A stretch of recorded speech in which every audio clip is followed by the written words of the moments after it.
All right, so welcome to the section where we discuss telling them what they need to know. We started off and we gave our audience a reason to care. They're now on the hook.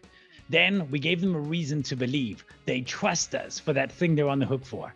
What do we have to do next? Well, we have to give them the information that they need to know.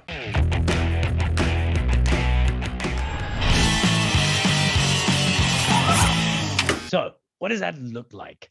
What is the information we're talking about here today? Well, we refer to it at Missing Link often. And look, there's multiple different ways that we could skin this, but we often think a great place to start is to build out what we refer to as your legacy list. Your legacy list is the list of information your audience takes away, the 3 things that they need to remember, or the 5 things. Now, whether you make that a formal list is a great place for you to start. What are the 3 things they need to understand at the end of this? What are the 5 things they want to take away? I recently watched a presentation with Jesse Itzler, and he shared 10 ideas that could change your world. Maybe a little bit much, but it worked for that presentation. So what I would do is I might introduce an idea at the beginning of a presentation. Maybe people are really, really struggling to pay attention on online events, and how do we handle this, and what is the cost of that? What's at stake if we do this? Then I would explain to them how I learned, what I want to share with them, and then I get into this section. I say to them, so what I want to do today is share with you 3 things, 3 top tips for interrupting your audience's distraction. Let's jump into tip number 1. Keep their gas tanks full.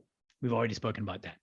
Now, I want to go through and work my way through the list and get them to a point where they're like, okay, cool. And this is like these nice mini breadcrumbs. Why 3 though? Well, it turns out 3 is like a magical number. The human brain just loves it. Remember early on in the introduction to this series when I spoke to you about the different presentation structures that you could use and how they were all packaged into 3, but I felt there was something missing? That's because we want to make things work in 3.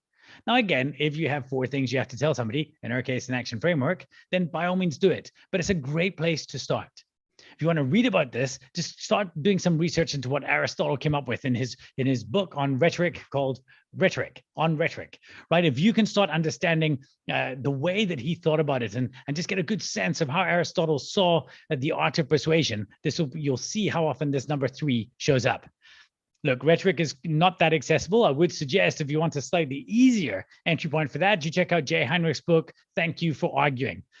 Again, this is accessible, but quite academic.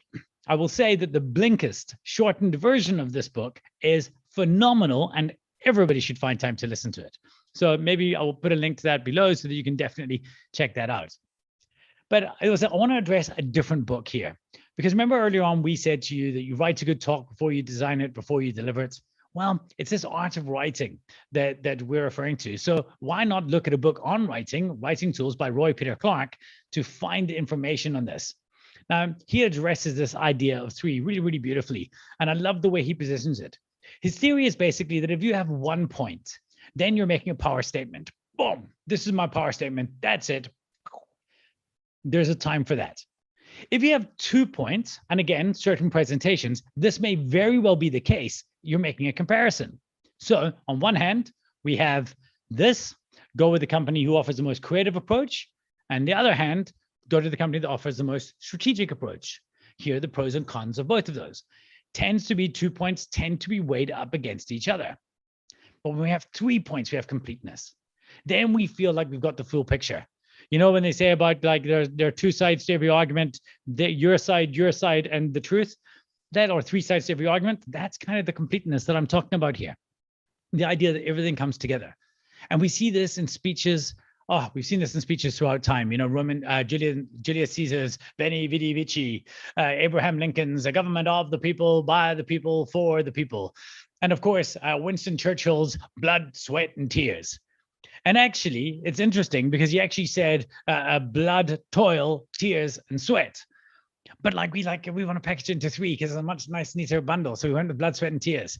It's not just great speeches. I remember my son coming home from school. It's like, Daddy, what do you do when you catch on fire? I said, I don't know, Callum, what do you do? He said, you stop, drop, and roll. And that's how I remembered it. Stop, drop, and roll. It feels like it's very, very easy, a nice, easy package for him to remember. So they appear everywhere. Heck, they even appears in one of my all-time favorite punk rock albums by a band called Kid Dynamite. The album is called Shorter, Faster, Louder. just feels right. And by the way, shorter, faster, louder is a call to action for how you should be presenting when you're presenting online. So what do we put in there?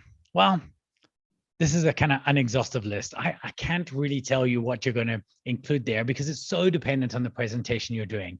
But if you start with those three things as an anchor point, or at least your legacy list as a whole as your anchor point, what are the breadcrumbs of information that I want to take them to in my presentation? Well, then you can plot them with all different things. You could use case studies. You might use product features or benefits. You could use some anecdotes. You give some data. If you're doing a financials presentation, for example, there's certain information you want to deliver. Again, make sure though you're intentional, not about all the information you give, because then you could spam their attention, but actually the information you need to give them. And now we go the other way, relative to the decision or the action you want them to take at the end of it, which could be an emotional change. So we've got to get through all of this information. We've now want to take them and give them the information that will make it easier when we come to step number 4 to tell them what they need to do. That's the job here. You've filled their tank, you've bought their trust, you've given them the information they need in order to do the thing you need them to do. And that is what we're going to cover in the last video in this series.